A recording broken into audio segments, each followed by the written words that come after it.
사도행전 16장 22절부터 34절까지의 말씀을 한 절씩 교독하시겠습니다.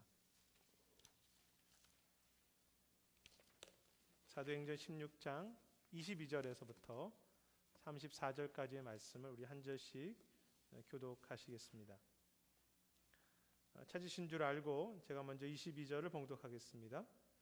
무리가 일제히 일어나 고발하니 상관들이 옷을 찢어 벗기고 매로 치라 하여 많이 친 후에 옥에 가두고 간수에게 명하여 든든히 지키라 하니 그가 이러한 명령을 받아 그들을 깊은 옥에 가두고 그 발을 차고에 든든히 채웠더니 한밤중에 바울과 실라가 기도하고 하나님을 찬송하며 제수들이 듣더라. 이에 갑자기 큰 지진이 나서 옥토가 움직이고 문이 곧 다 열리며 모든 사람의 매인 것이 다 벗어진지라.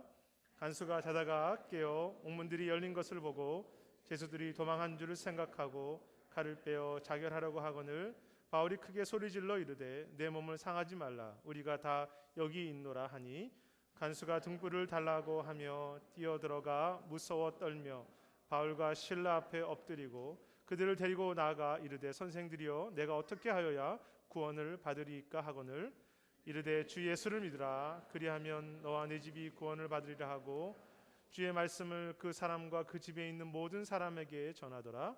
그 밤에 그 시각 간수와 그들을 데려다가 그 맞은 자리를 씻어주고 자기와 그 온 가족이 다 세례를 받은 함께 하시겠습니다. 그들을 데리고 자기 집에 올라가서 음식을 차려주고 그 온 집이 하나님을 믿음으로 크게 기뻐하니라. 아멘. 오늘은 사도행전 16장 말씀을 가지고 찬양할 이유 있네라는 제목으로 함께 말씀을 나누기 원합니다. 아일랜드 출신의 찬송가 작사가인 조셉 스크레 분이라고 하는 분이 계십니다. 그는 대학을 졸업하고 한 여성과 결혼을 하려고 하던 바로 첫날, 그 바로 전날 약혼녀가 물에 빠져서 죽는 끔찍한 사고를 겪게 됩니다.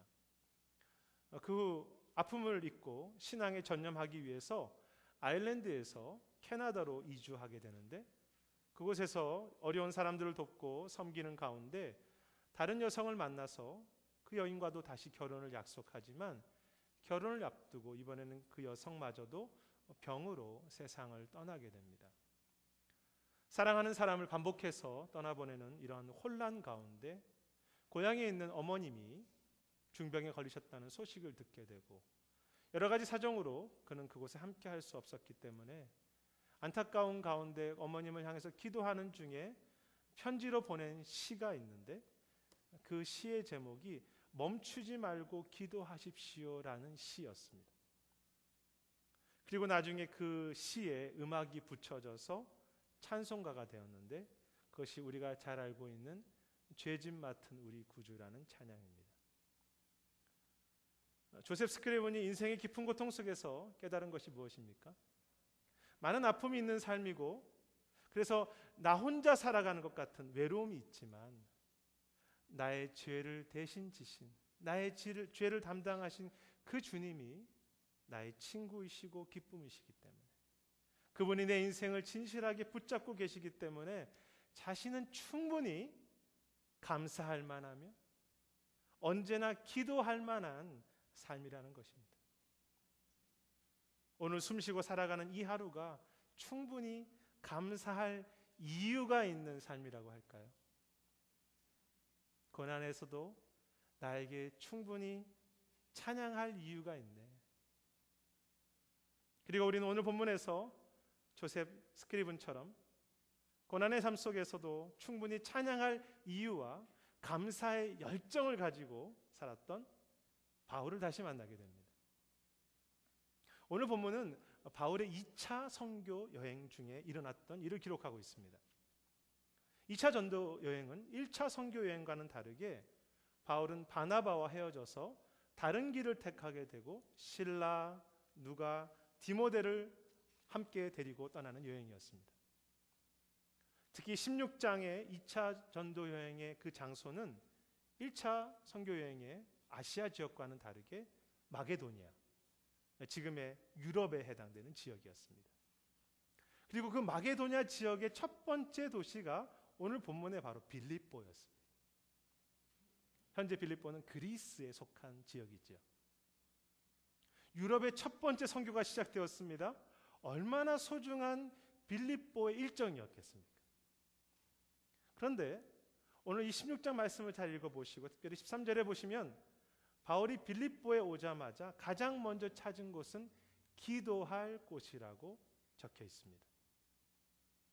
물론 이 말씀의 의미는 바울이 유대인들과 만나기 위해서 회당을 찾았다는 의미이기도 하지만 이 기도처라고 하는 곳은 하나님을 예배하고 찬양하고 감사하는 그런 곳을 의미하기에 바울에게 있어서 중요한 일이 하나님을 찬양하는 일, 그리고 기뻐하고 기도하고 감사하는 일이었음을 알 수 있습니다. 감사하는 일이 바울의 삶의 중요한 목적이었습니다. 학자들은 빌립보에는 유대인들이 모이는 회당은 없었다고 합니다. 회당은 10명 이상이 모여야지 가능했습니다. 하지만 경건한 여성들과 경건한 이들이 모이는 기도 장소가 그 지역의 강 주변에 있었다고 했습니다. 울타리를 쳐놓고 하늘이 뚫려 있는 기도처였겠죠. 혹은 이 빌립보에서 처음 믿은 루디아라고 하는 여성의 집을 기도처로 사용했다고 하는 해석도 있습니다. 그런데 흥미로운 것은 16절에 보면 바울이 기도할 곳으로 갈 때라고 하는 말씀, 즉 기도하는 곳이라는 표현이 또다시 반복해서 등장하고 강조되고 있다는 것입니다. 16장이 반복해서 기도할 곳이라는 단어가 등장합니다. 이 16장 전체 속에서 바울과 사도들이 어떤 열망을 우리는 느낄 수 있습니까? 바울의 열망과 우선순위는 하나님께서 중요하게 우리에게 기대하시는 것은 선교사로서 그 빌립보 지역에 엄청난 업적을 이루는 것이나 어떤 다른 것이 아니라 진심으로 하나님을 기뻐하며 감사할 수 있는 찬양과 감사의 사람으로 사는 것이라는 것을 우리가 깨닫게 되고 느낄 수 있죠. 오늘 내 가슴 속에 십자가로 인한 감사와 찬양할 이유가 지금도 흘러나오고 있는가라는 것입니다. 왜 바울이 그렇게 어디를 가나 우선되게 찬양할 곳, 기도할 곳, 주님께 감사할 그 이유가 늘 그에게는 있었습니까? 자신의 죄인됨을 너무나 잘 알기 때문이죠. 죄인의 괴수, 자신 같은 사람을 주님의 자녀 삼으신 것이 너무 감사했고, 오늘 하루 내가 부족하지만 섬길 수 있다는 것이 너무 기뻤습니다. 그래서 어디를 가나 언제나 하나님을 찬양하고 감사할, 기도할 이유가 있는 사람이었습니다. 제가 목회를 하면서 제일 감사하다고 느낄 때는 저 같은 사람을 하나님의 자녀 삼으셨다는 그 사실. 제가 참 문제가 많은 사람인데 제가 이렇게 귀한 성도님들과 함께 할 수 있다는 것을 제가 깨닫게 될 때 정말 제 마음속에 이 감사와 찬양이 이렇게 흘러나오는 것을 경험합니다. 문제는 자주 잊어버려서 문제죠. 소중한 진리를 잊어버리고 교만해지니까 문제입니다. 그런데 이렇게 기도처로 찾아가는 바울에게 문제가 생깁니다. 16절에 보면 바울이 기도할 곳으로 가는 중에 그를 따라다니며 괴롭히는 여종이 있었습니다. 그 여종은 점을 통해서 그 주인에게 이익을 주는 아이였죠. 그 당시 로마 지역에는 이렇게 귀신에 들려서 점을 보는 사람들이 많았습니다. 결국 바울은 귀신을 그 아이에게서 떠나게 하고 병을 고쳐주고 그 여종은 자유롭게 되었지만 이익을 얻던 그 여종의 주인들이 손해를 보았다고 생각해서 바울과 실라를 고소한 것입니다. 그래서 22절에 보면 그들이 바울과 실라를 고발하고 로마의 높은 사람들이 바울과 실라를 옷을 벗기고 수치스럽게 하고 심하게 때린 후에 감옥에 가두게 됩니다. 심한 매를 맞고 감옥에 갇힌 바울의 마음이 어떠했겠습니까? 참 수치스럽고 억울하고 답답한 일들이 한꺼번에 일어나는 상황이라고 말할 수 있겠습니다. 특히 바울 자신의 육체적인 고통과 마음도 힘들었지만 이제 막 새롭게 시작한 유럽의 선교, 이 소중한 유럽의 첫 관문인 빌립보에 오자마자 이러한 수치와 망신과 고통을 당하고 있다고 생각할 때 얼마나 마음이 힘들고 또 미래가 불확실하고 영적인 육적인 고통이 컸겠습니까? 바울도 우리와 별로 다르지 않은 사람입니다. 그도 힘들었고 그도 염려했으며 그도 아팠습니다.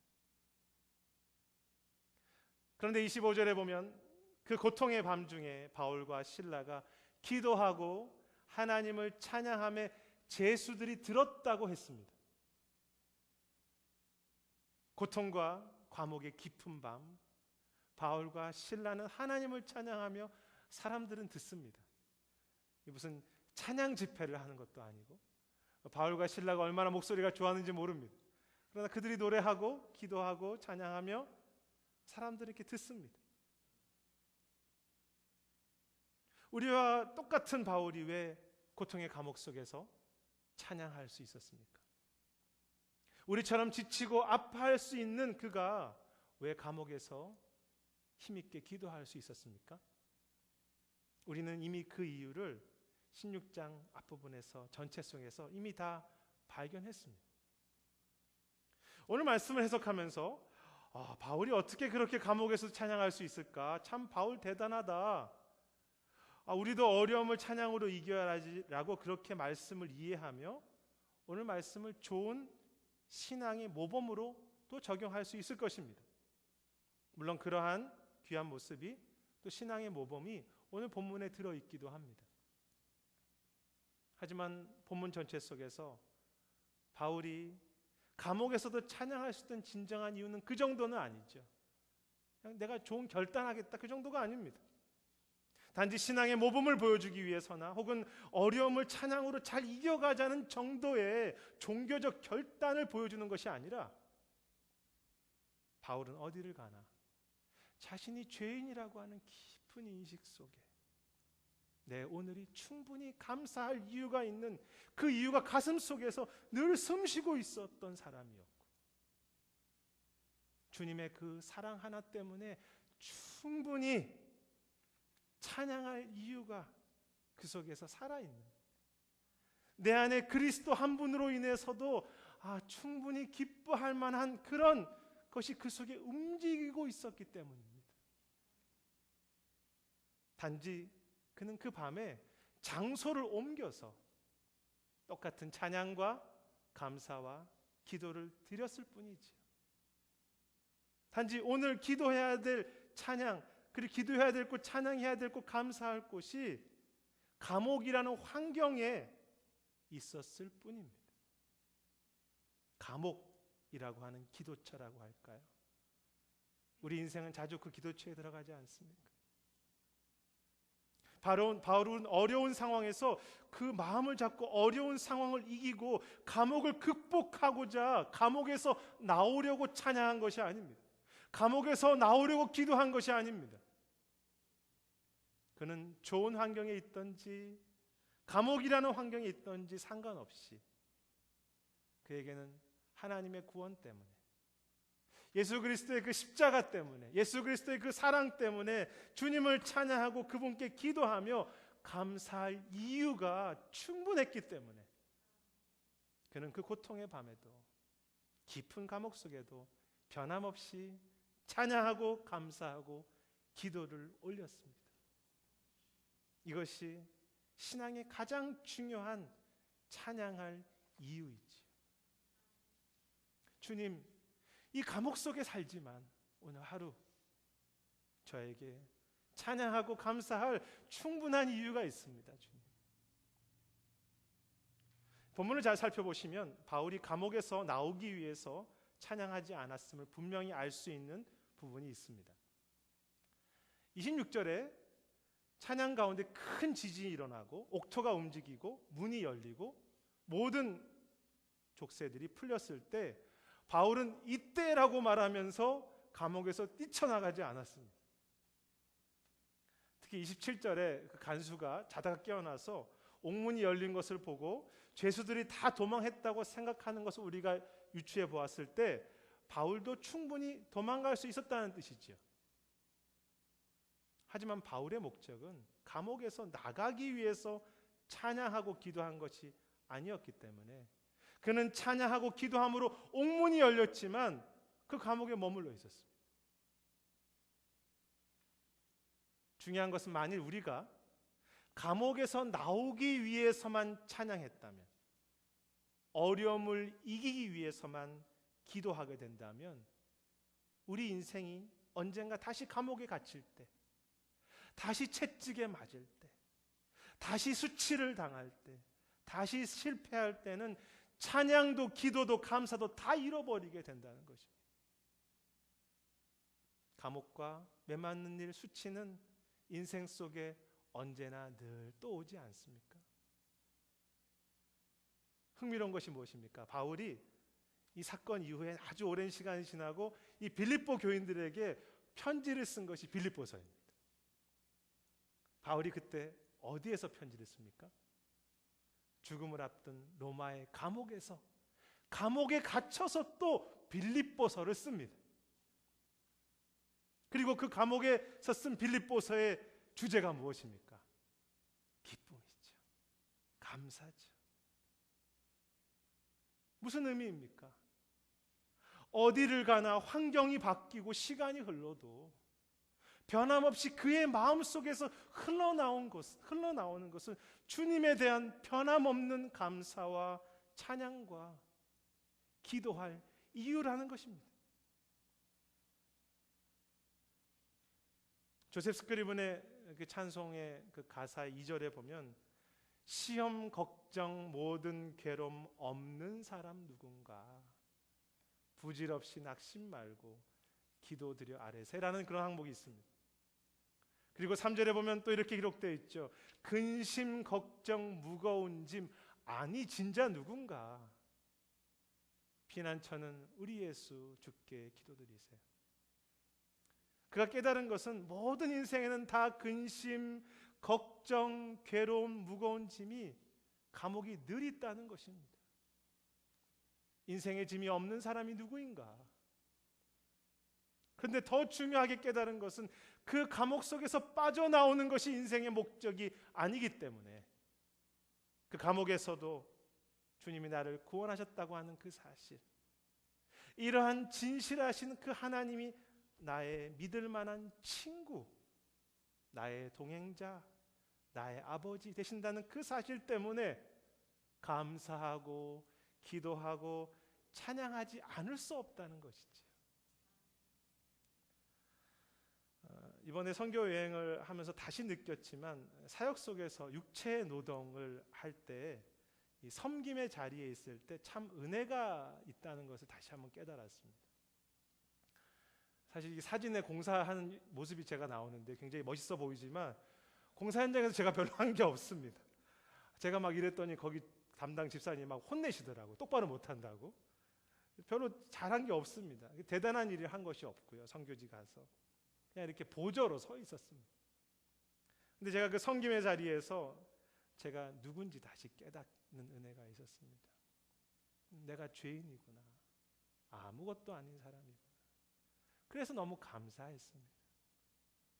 저 같은 사람을, 죄인을, 아무것도 아닌 자를 사랑하는 우리 성도님들 속에 또 그 현장에 서 있게 하신다는 것이, 나 같은 죄인을 향해서 그 하늘의 아버지가 진실한 친구로 내 삶을 붙들고 계시다고 하는 사실이 참 다시 마음 깊이 감사했습니다. 그리고 다시 깨달은 것은 우리의 감사와 찬양과 기쁨을 빼앗아가는 것은 다른 사람이나 감옥이라는 환경이 아니라 나의 헛된 욕심, 때로는 교만한 마음, 그리고 내가 누구인지를 자꾸 잃어버리는, 거기에서 온다는 것을 다시 깨달았습니다. 우리는 죄인이었습니다. 생명을 주신 것입니다. 겸손히 엎드려서 주님을 바라볼 때, 내가 누구인지를 다시 한번 날마다 깨달을 때 감사할 이유가 다시 우리 안에서 새롭게 회복되는 것입니다.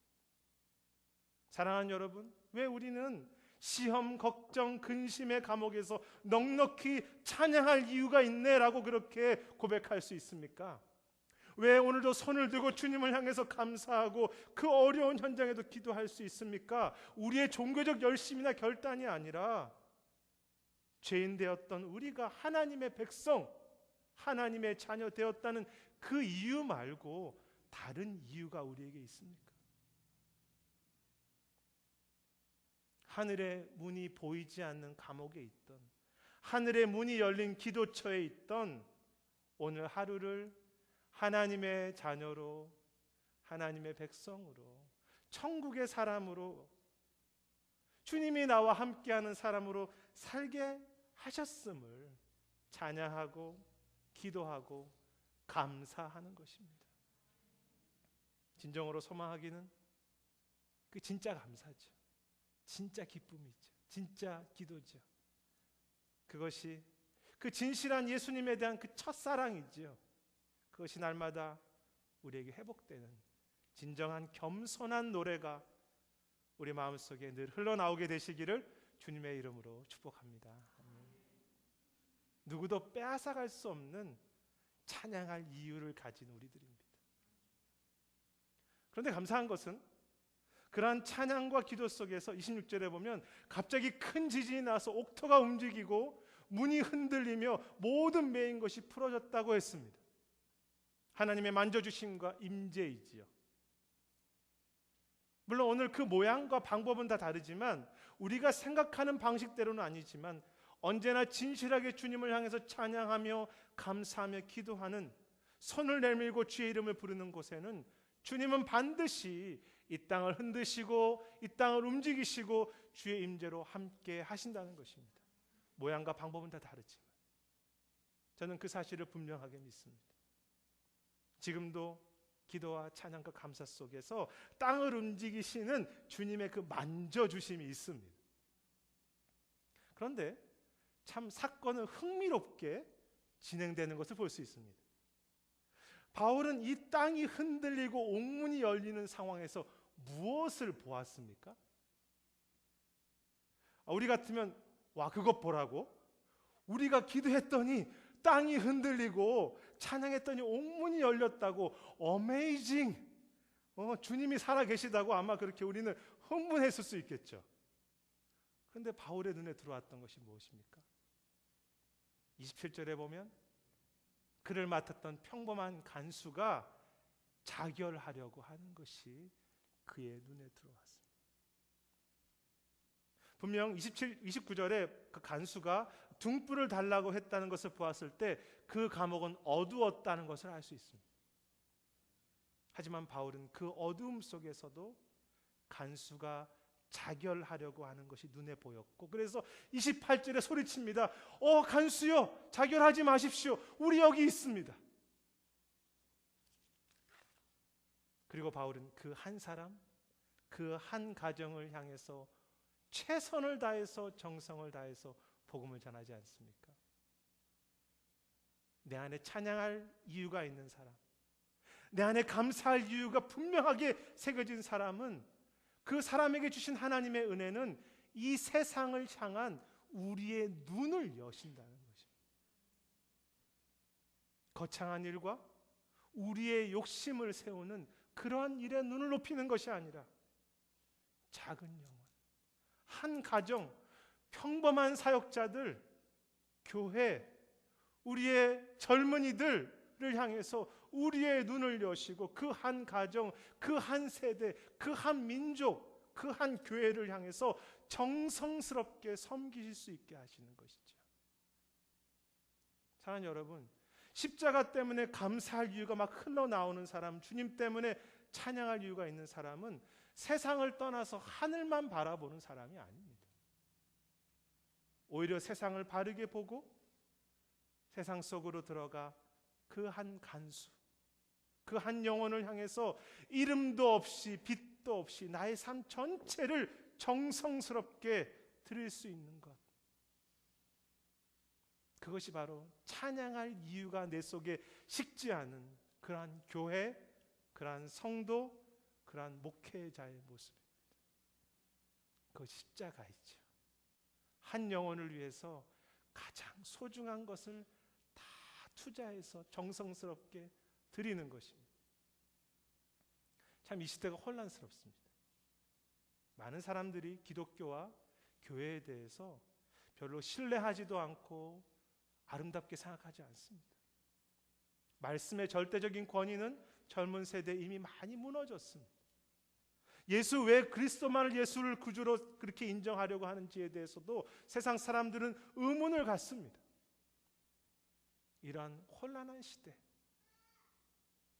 주님은 우리가 옥문이 열리는 것만을 소망하면서 욕심의 마음으로 살아가거나 교회나 내 이름이 높아지고 교만해지려는 그런 마음이 아니라, 혹은 세상을 비판하면서 저런 사단과 같은 세상이라고 그렇게 멀리하는 마음이 아니라 우리의 눈을 열고 겸손한 마음과 뜨거운 사랑의 마음으로 그 혼란한 세상 속에 들어가 작은 한 영혼을 위해서 정성스럽게 섬기게 되기를 원하시는 것이죠. 그것이 주님의 부르심입니다. 그것이 보냄을 받은 자의 모습입니다. 주의 마음으로 세상을 보고 정성스럽게 그 간수를 돌보는 것입니다. 그래서 이 찬양할 이유가 이렇게 뜨거운 가슴이 있는 사람은, 그 마음은 세상을 향해서 열린 눈과 한 영혼을 돌볼 수 있는 정성스러운 손이 서로 이렇게 다 연결되어 있습니다. 가슴과 눈과 섬김의 손입니다. 그것이 진정으로 찬양할 이유가 있는 삶의 모습이겠죠. 감사의 마음과 세상을 향해 열린 겸손의 눈과 정성스럽게 섬길 수 있는 손입니다.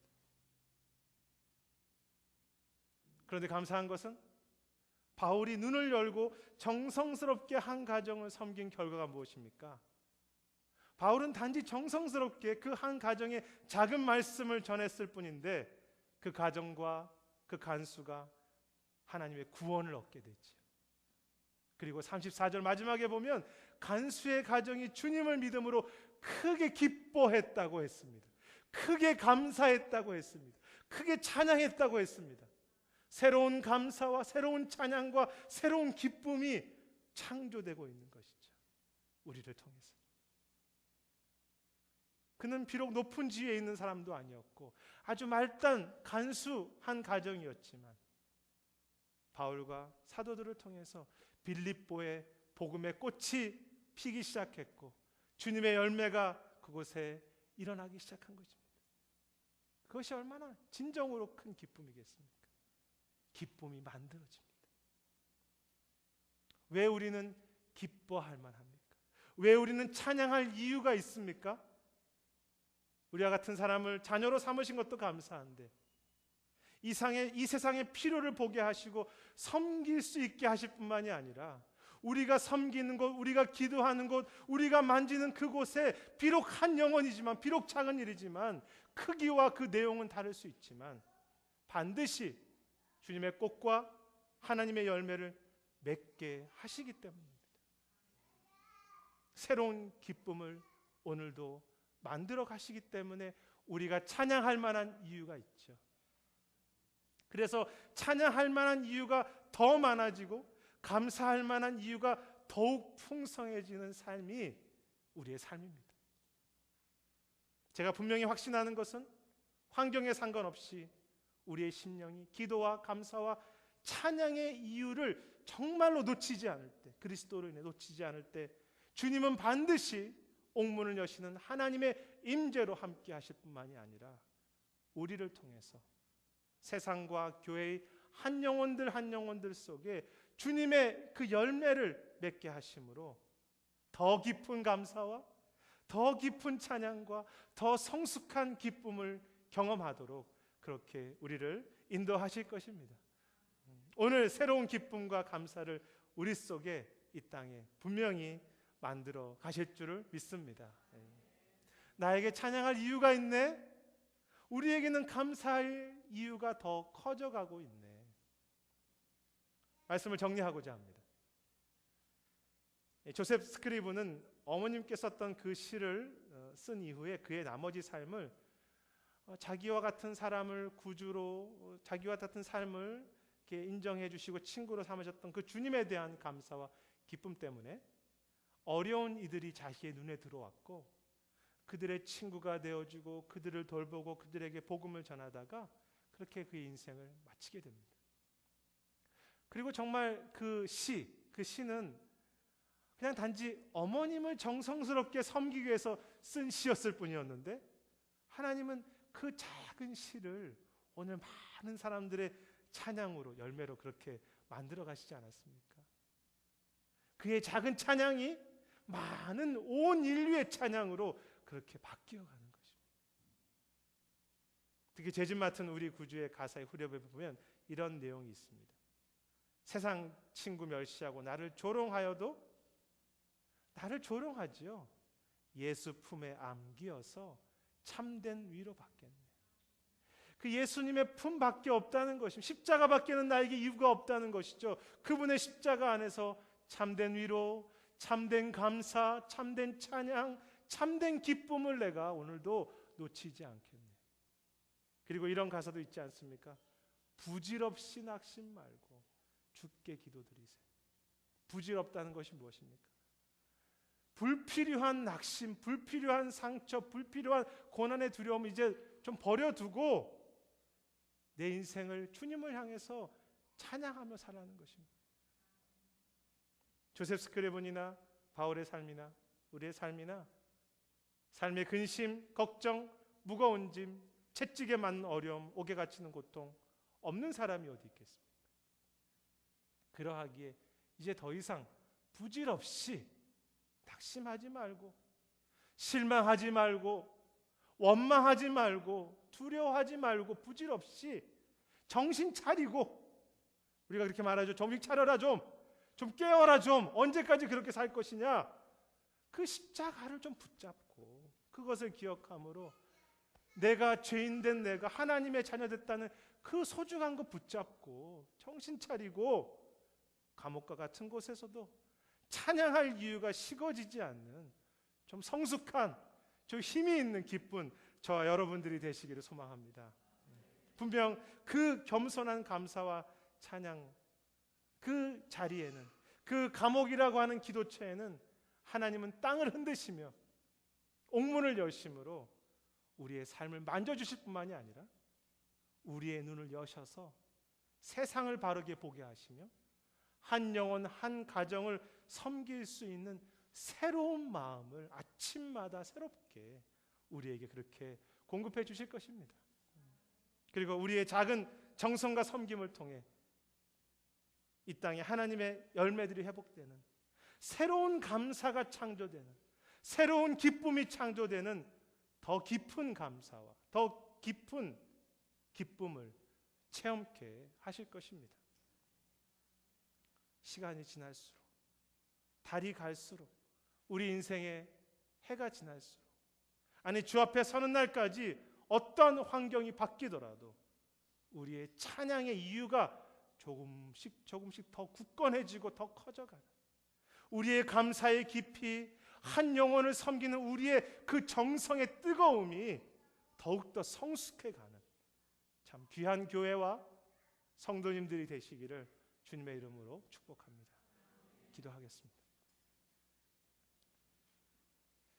주님, 우리가 정신 차려야 하는데 부질없이 시간을 낭비하지 말아야 되는데 감옥에 있다고 오늘 힘들다고 찬양과 감사와 기도를 놓치고 있지는 않은지 우리가 누군지 깨닫게 하옵소서.